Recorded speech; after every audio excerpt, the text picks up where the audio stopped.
سوال ہے کہ جس گھر کے قریب یا آس پاس بھی کوئی قبر ہے یا درگاہ ہے تو کیا وہاں نماز جائز ہے؟ بھئی گھر ہے اس کا، گھر میں نماز پڑھ سکتا ہے وہ، آس پاس اگر درگاہ ہے یا قبر ہے تو اس کی نماز ہو جاتی ہے، لیکن مسجد کے اندر اگر قبر ہے تو وہاں نماز نہیں پڑھنا چاہیے۔ مسجد کے اندر قبر ہے یا قبر پر مسجد بنی ہے تو اس میں نماز نہیں پڑھنا چاہیے، یا گھر میں کسی کی قبر ہے تو وہاں نماز نہیں پڑھ سکتے ہیں، لیکن گھر میں قبر نہیں بنانا چاہیے۔ کوئی سوال یہ پوچھے کہ نبی صلی اللہ علیہ وسلم کی کیسے بنی، تو اصول اس میں یہ ہے کہ انبیاء کی خصوصیت ہے کہ جہاں نبی کی موت اور وفات ہوتی ہے وہیں پر نبی کو دفن کیا جاتا ہے، تو آپ کی وفات چونکہ گھر میں ہوئی اس لیے گھر میں آپ کو دفن کیا گیا، یہ دوسروں کے لیے نہیں ہے۔ سوال ہے کہ مسجد اقصیٰ کے قریب بھی قبرستان ہیں تو کیا یہاں بھی نماز پڑھنا جائز ہے؟ دیکھیے علماء نے اس میں یہی بات بیان کی ہے کہ اللہ کے نبی صلی اللہ علیہ وسلم کی حدیث ہے کہ لعنت اللہ علی الیہود والنصارى اتخذوا قبور انبیائہم مساجد، اللہ کی لعنت ہو یہود و نصارہ پر، اور انہوں نے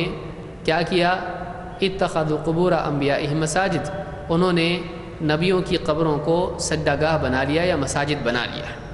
تو اگر قبر پر مسجد بنتی ہے تو یہ جائز نہیں، وہاں نماز نہیں پڑھنا چاہیے، لیکن اگر مسجد سے قریب قبرستان ہے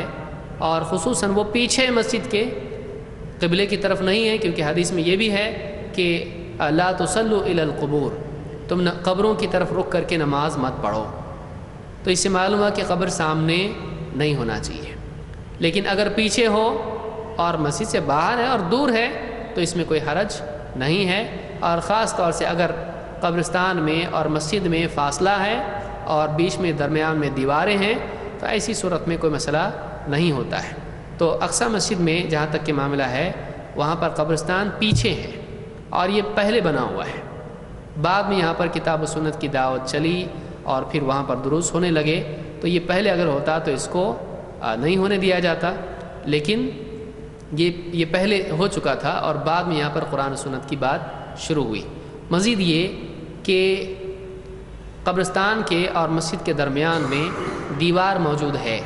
فصل ہے، تو اس سے کوئی مسئلہ نہیں ہوتا ہے، اس سے کوئی مسئلہ نہیں ہوتا ہے۔